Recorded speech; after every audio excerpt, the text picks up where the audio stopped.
As you may know at this point, the Carolina Panthers have fired Frank Reich, a head coach they just brought in this offseason.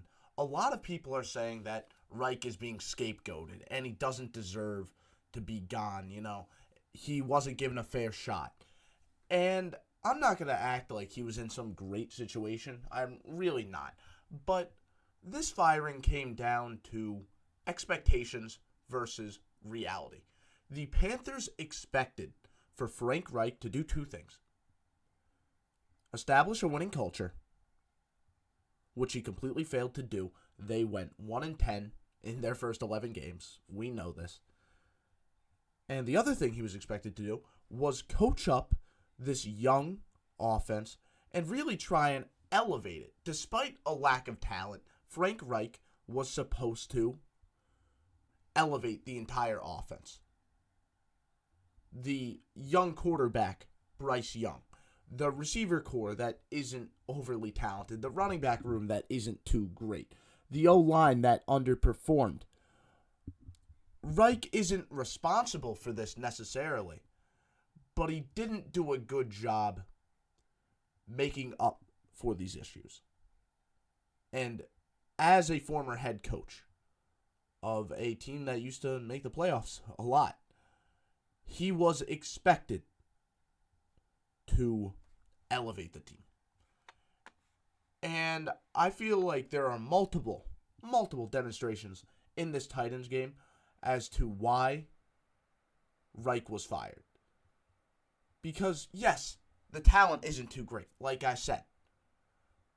But he didn't do a good job calling the right plays to really optimize the team. Because these are still NFL players. That's what you have to keep in mind. These are still NFL players. You could still make stuff work if you call the right plays. Design the right plays. Come into the game with the right scheme. But Reich didn't do that. I want to show you this third down. Early in the game, this is the Panthers' first offensive drive. It is 3rd and 1. And I normally like to say in a situation like this, don't overthink it. Just run inside zone. Boom, boom, boom, boom, boom. Up the middle. He reads the blocks, makes a cut. You're just trying to get a yard. Normally, I would say that that's the right call. And if Frank Reich called that here, I would not have had a problem with it. That being said, you're trying to elevate the talent. Like we said, this isn't a great offensive line. This isn't a great running back room. You don't know if they can convert on 3rd and 1. Just running up the middle. You don't know if that will work here.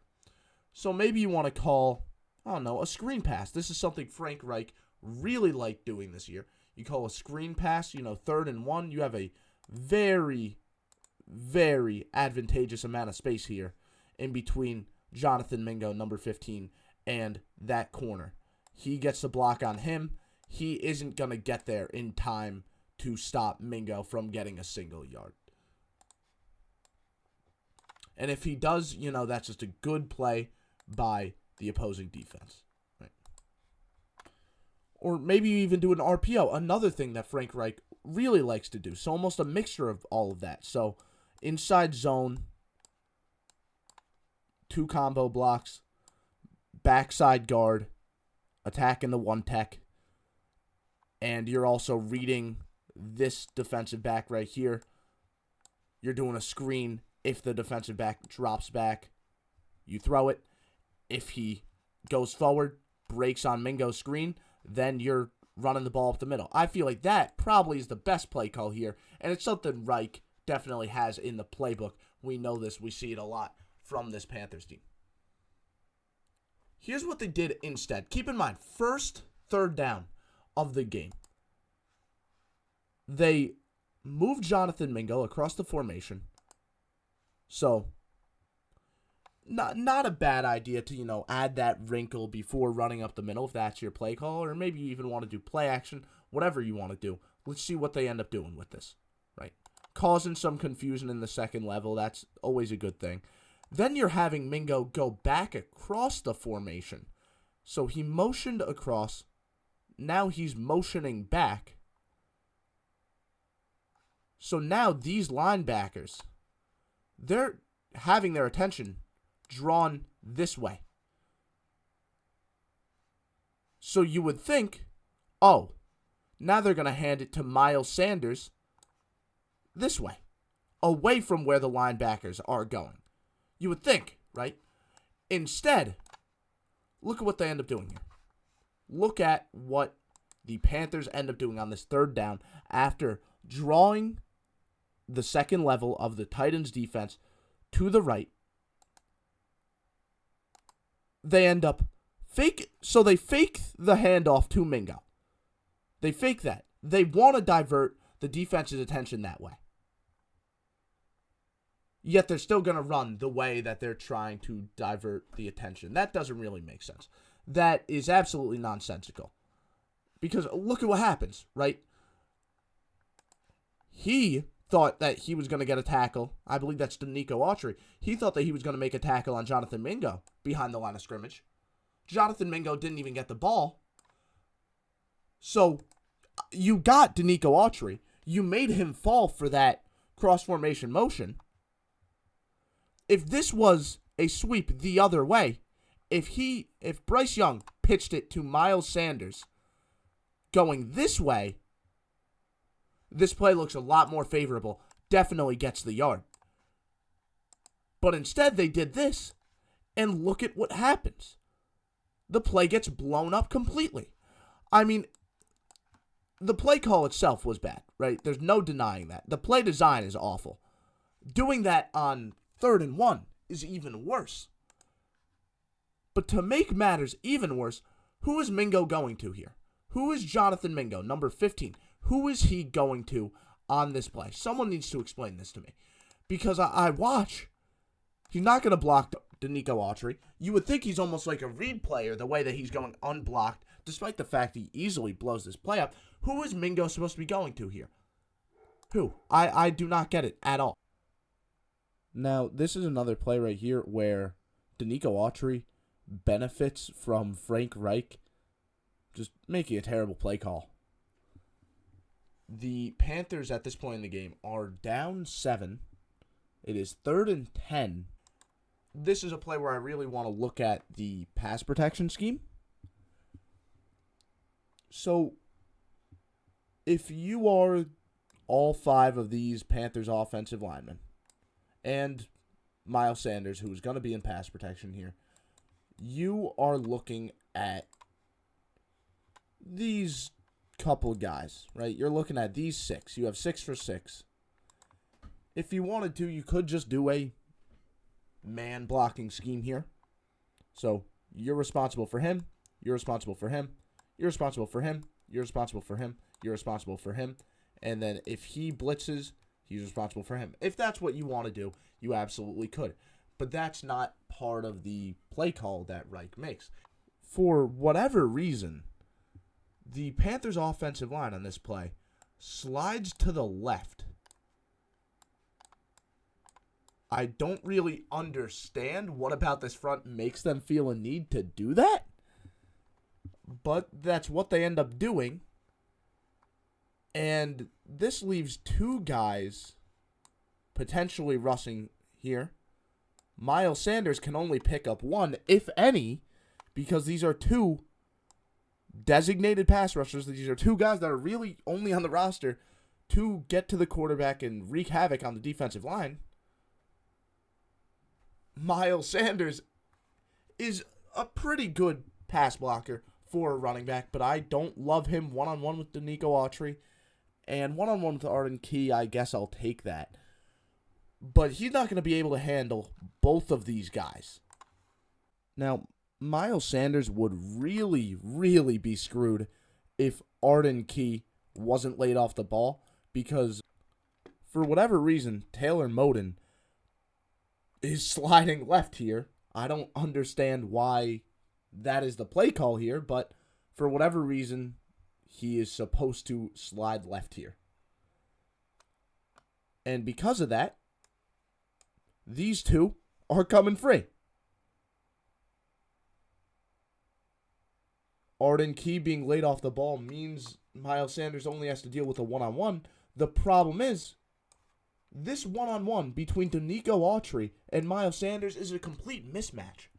Danico Autry has a huge weight advantage, has a huge strength advantage, because Danico Autry is a legitimate D lineman. He's supposed to be being dealt with by the other 300-pound dudes. All right? Not the running backs like Miles Sanders. And, this would be fine if it was a play where Bryce Young was getting the ball out quick, but it's 3rd and 10. He can't do that here. You can't just get the ball out quick here. This isn't a screen pass. You're not going to call that here. I mean, Frank Reich has called a couple of screen passes on 3rd and 10 throughout the season, and that's part of the reason that he's gone now. But another part of the reason is because on legitimate drop-back passing downs, he's allowing the opposing defense to get a one-on-one between Danico Autry, a huge defensive lineman, and Miles Sanders, who is a running back, while also having a free rusher off the edge. Now, again, could this just be Taylor Moton doing the wrong thing and not going 296? Sure, it could, but that's still on coaching. Moton's been in the league for a long time now. He should easily be able to get coached up. I truly do think, for whatever reason, the play call was to slide the protection to the left and just hope Arden Key doesn't pass rush. Luckily, he was laid off the snap, so he didn't really matter. But I think that they truly trusted Miles Sanders in a one-on-one situation here. And look at how that ended up for Bryce Young. Now, it'd be a mistake if I went the entire video without showing at least one Frank Reich screen pass, because you would think this play has an 100% conversion rate. 100% of the time they run it, they're getting 10-plus yards, right? You would think, because of how often they run these bubble screens to the receivers, but they really don't work too well. Yet, the Panthers still run it on Frank Reich's last offensive play as the head coach of the Carolina Panthers, with his job on the line. 1-possession game, 4th and 6 at their own 20. They run this screen pass to none other than DJ Chark. And Chark is a good player in his own right. He can make a fair share of plays. I don't know how much I love him after the catch, and I don't know if he's the type of guy I want to be going to on a crucial 4th and 6 to save my spot as the team's head coach. I really don't trust that. The Panthers are outmatched here just numbers-wise. There are 4 defenders, and only 2 wide receivers are going to be able to block, and only 1 is going to be running the ball. So they're outmatched numbers-wise. They are lucky because this defender right here ends up blitzing. So it ends up being a 3-on-3, which is, great for them. However, again, you're trusting these 2 receivers to make big plays as blockers. You're trusting Adam Thielen and Jonathan Mingo to make great blocks here, force a one-on-one to occur between DJ Chark and the safety up top, and then after that you need DJ Chark, who, like I said, isn't some great after-the-catch player, to make a play one-on-one in the open field against this player and get to the first down marker. Possible. It definitely is possible here. Very unprobable. On 4th and 6, this isn't a smart play call. It really isn't. Maybe on 3rd and 6. Maybe on 3rd and 6 you want to do this. Force it to be 4th and 3. That's a favorable situation. But on 4th and 6, this should not be your play call at all. Thielen doesn't do a great job blocking, so the defender gets in DJ Chark's way, forcing him to take an extra second to run the ball. Instead of just running it forward, he has to stop for a second, allowing the backside pursuit to kind of catch up with him. You have some other players, not just 24, you have 49 and number 2 running, getting a good angle. Now, because Adam Thielen didn't do a great job with the block, DJ Chark can't pause for too long anymore. He kind of used all the time he has to pause Because the backside pursuit is right there. Backside pursuit is such a key part of defending these screen passes because of the players that aren't really involved in where the play is are pursuing backside. The players that are involved in where the play is, these three guys just need to make Chark pause a little bit longer, and 24 is going to make the tackle. 49 is going to take a good angle, make this tackle. That's what it is. It isn't just a 3-on-3. See, that's the mistake people make, and I feel like it's the same mistake Frank Reich might be making when calling the screen pass. He's thinking that it's just, 3 players on 3 players. Who are the better 3? And that's wrong. It's 2 players needing to not just block, but block really well and allow DJ Chark to just run straight, maybe make a little cut to get past the defender that is going unblocked, and then get to the first down marker. But the problem is if Thielen doesn't have an amazing block, Chark has to pause for a little bit right here like he did, and that allows 24 to get involved, that allows 49 to get involved. Backside pursuit is a legitimate part of the screen passing game. Screen passes aren't just 3-on-3, 2-on-2. It is 3-on-3 or 2-on-2 temporarily until these guys get involved. And as a defender, your job isn't necessarily to make the tackle on DJ Chark. Your job is to just stall for long enough for your help to get there. That's what your job is. And on 4th and 6, I wouldn't really want to call a play where the defense has, I don't want to say an easy job, but this isn't some extremely difficult play to make as a defense. You just have to hold the play up so your help can get there. See how the guy that Thielen's responsible for is just getting a little bit inside? That's all it took. That is all it took for this play to get blown up. That and the safety did a good job, getting to Chark to make the play. But even if he didn't, let's not act like number 24 wouldn't have made this play. Let's not act like 49 would have even stopped him before he got to this first down marker, the 30-yard line. Let's not act like that wouldn't be what happened.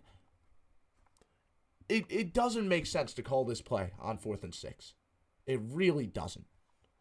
Overall, Frank Reich, he's done an awful job as a play caller for the Carolina Panthers. I know there's a lot of reasons that make it a lot harder for Reich, but he was responsible for elevating this offense. They're 29th in points scored. He's part of the reason why. Let's be honest with ourselves here. Frank Reich was put in a difficult position to succeed. I'm not denying that.